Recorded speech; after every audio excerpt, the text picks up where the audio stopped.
Hey guys, welcome back to my channel. Hope you're having a great day, because today we're going to talk about a stock that many analysts say could be the next Amazon. And Ark Invest just purchased another $32 million of this stock, bringing their total up to $1.6 billion total invested in this company. And today we're going to talk about Square, stock ticker symbol SQ. Currently, Ark Invest holds this stock in 3 different ETFs. They have it in their ARKK ETF, they have it in their ARKW ETF, and they also have it in their ARKF ETF. On top of this, Square made some major moves during the pandemic that are setting them up for massive growth in years to come. Between merchant services, their Cash App, which has been growing exponentially, and now they're even looking to become a physical bank. So I think you're really going to want to stick around for what we have to say. And if you enjoy this sort of content, you find this video helpful, then it would mean the world to me if you could like the video down below, subscribe to my channel, turn on those bell notifications so you can be notified every time I post a new video, and comment down below what your favorite stock is right now between Square and PayPal. For those of you who are new here, my name is Michael. I'm 21 years old, an entrepreneur and investor, and last year alone, our public investing account, which is currently sitting at $585,000, rose over 105%. We're trying to get that account to $1 million this year, and I think it is very possible. So if you'd like to see what stocks we're buying, what stocks I'm selling in this account, if you want exclusive content that I don't share on YouTube, if you want access to Discord and pre-release access to my new show called The Stock Room, where I talk about stocks with my 80-year-old friend who's a millionaire, investor, and entrepreneur, well, then make sure to join our group using the link down below to stay up to date on all of that. So anyways, let's talk about Square. Square has been very disruptive in the financial industry. They're even looking to become a bank. During the pandemic, it has created a lot of tailwinds for Square and other companies like PayPal, because many consumers, many people are now being pushed into a cashless society. People aren't going out as much as they used to. Many people are just doing all of their transactions online. And most people I ask, at least, most people you ask in person, a lot of people don't carry that much cash on them. And if they do, it's only for maybe giving tips or smaller purchases. They don't use cash for majority of their purchases. Both PayPal and Square, I think, are in positions to be major beneficiaries of the cashless trend, which is only going to continue and get more and more important in years to come. I think it's going to get more and more important, and PayPal and Square are the main players right now that are going to take advantage of this shift. Square, however, it does differentiate itself from a company like PayPal, because not only does it have its merchant services, it has its app like Cash App for people to send money back and forth, but it also is looking to become a physical bank, an actual bank, which PayPal says they never have any intentions of doing. Square says that they're looking to become an actual bank, a real bank, in 2021. They're looking to open up their first locations then. So that will be huge for the company moving forward. We have not seen this yet for a fintech company to actually transition into having physical bank locations and be an actual bank where people can go and deposit money and cash checks with. So we'll have to see how that works out, but that is one of the major differences, one of the major things that differentiates a company like Square from a company like PayPal. Currently, the market that PayPal and Square are looking to address, so we're going to really talk about Square. The market they're looking for is a $100 billion plus market for sellers, which is their merchant service business, $60 billion plus for their consumer and individual business, which is their Cash App side of it. So that is the company that competes with Venmo and other peer-to-peer financial service platforms. So right now they said that they've only penetrated 3% of the $100 billion opportunity and 2% of the $60 billion opportunity. So there is a lot of runway, significant growth for the company in years to come as more and more people transition to being basically a cashless society in general, and people are just using online platforms for paying bills.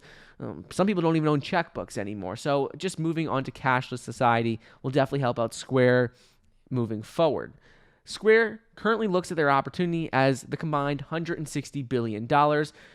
However, some analysts think that Square isn't going to stop here, that Square isn't just going to be satisfied or be done with looking at payment processing with sellers and individuals and having their Cash App. Many analysts actually think that Square has the potential of actually becoming the next sort of Amazon in the financial services space. Instant analyst Dan Dolev once compared Square to Amazon and Alphabet, said that their ability to expand from just payment processing is huge. He said in 10 years, Square is likely to be a very different company, helped by accelerating share gains from payment peers and relentless disruption of services like payroll and human resources. He goes on to explain how Square is making major moves, and he thinks it's not just going to stop with payment processing.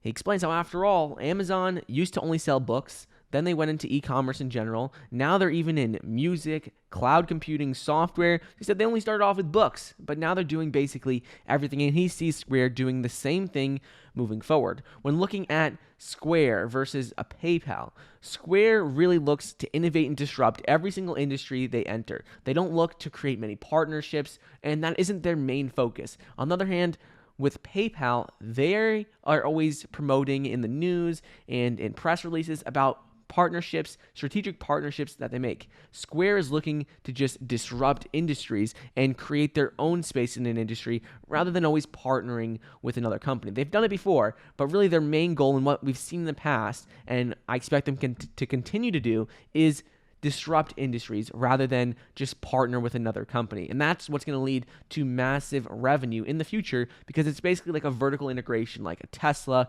or an Apple.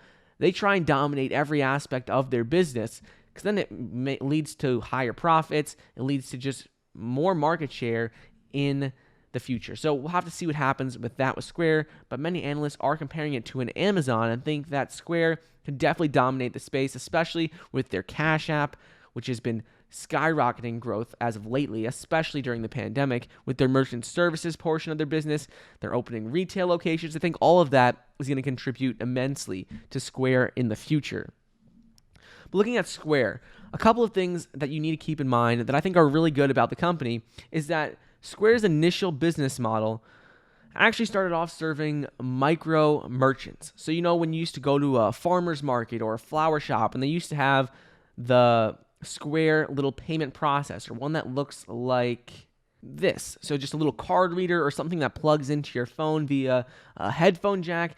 You'd always see these at farmers markets and small shops for people wanting to be able to accept credit and debit cards, but they didn't have any other payment processing station or system. So many small merchants started using things like what could plug into your phone so they could automatically collect payments with a credit or debit card. So that is how Square initially started. And that's how they entered the market and started to dominate, because those small purchases and that low volume transactions where you're not spending a lot of money didn't make sense financially for large banks to go after. And that is how Square found its space and entered the market.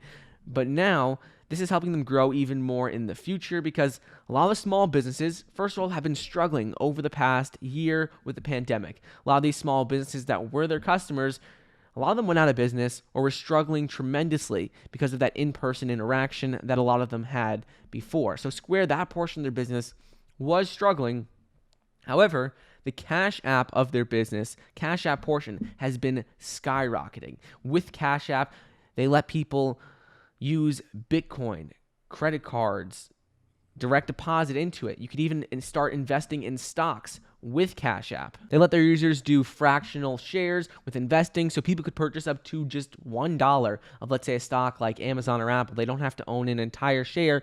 And a lot of Cash App's demographic and their market is lower income individuals or younger individuals who may not have as much money. So not only are they giving them a peer-to-peer platform where they can send money to their friends, like an alternative to Venmo, but they're also letting people invest in stocks and Bitcoin, which is huge right now. Bitcoin has been skyrocketing as of lately, and stock market has been doing extremely well. So they're getting their audience, while their users on Cash App, they do have less users than Venmo. They're generating a lot more revenue for each user they have than a company like Venmo, which is absolutely huge. Both these companies are great. I'm just giving you, some advantages of Square right now because they have been making some major moves, and Ark Invest did just purchase significantly more shares of Square.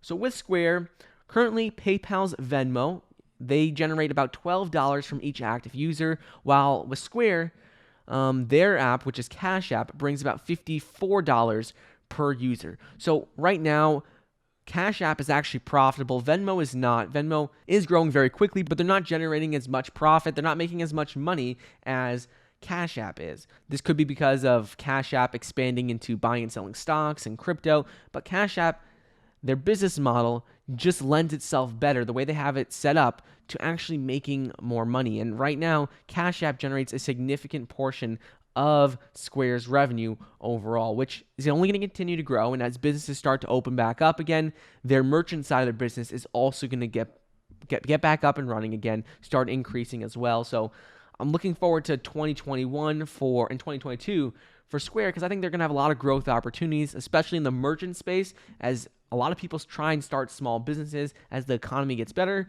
and with the Cash App side of it, as more and more users start using it. The way those platforms work is as more people have Cash App, well, then they're going to tell their friends about it because they're going to want to send them money on a Cash App versus a Venmo. A lot of people hear about Venmo or all these apps when their friends tell them about it, and now someone wants to send someone else money with Cash App, they'll tell their friend, and they'll download it. So that's how these apps are picking up so much speed, generating millions and millions of more downloads every single year. So right now, ARKK Fund, their flagship one, the Ark Innovation ETF, currently is made up of about 5.2% of Square. Currently they have $1.095 billion in Square in this ETF. This is their flagship ETF. Just the other day, they purchased about $32 million more in the ARKK ETF of Square, but they also hold this in a number of other funds. They have it in their ARKW fund, and it makes up about 4.33% of that. They also have it in their ARKF fund, which makes up 10.7% of that fund. So currently, Square is in the top 10 holdings of 3 out of their 5 major funds, which shows you how much conviction they have in Square moving forward. The same thing with Tesla. They have Tesla in a number of their funds as well, and that's just a high conviction company for them. They see massive growth potential for it in the banking space,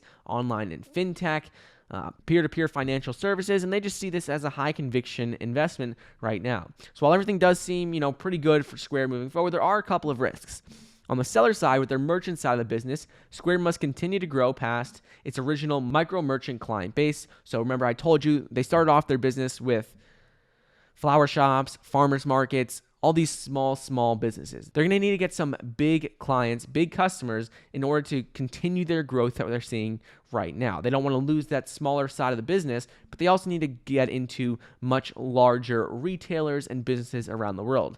So that is a risk you need to keep an eye out for moving forward. But in my mind, I think this is going to be an opportunity for them, because during the pandemic, they really grew their Cash App, their consumer and individual side of the business, and now it's going to be time where they're going to pick up even more on the merchant side of their business as well, and they're opening banks in 2021. So just keep an eye out for all of this moving forward. But let me know your thoughts of Square in the description, in the comments. I'd like to see what you guys think of it. Do you agree with Ark Invest and Cathie Wood, how she's purchasing $32 million more of this stock? And do you think it's going to do well over the next couple of years? Or do you think it's overvalued where it is right now? They're not generating enough revenue. And do you think a company like PayPal is a much better investment? So let me know in the comments down below what you think. I'm curious to see.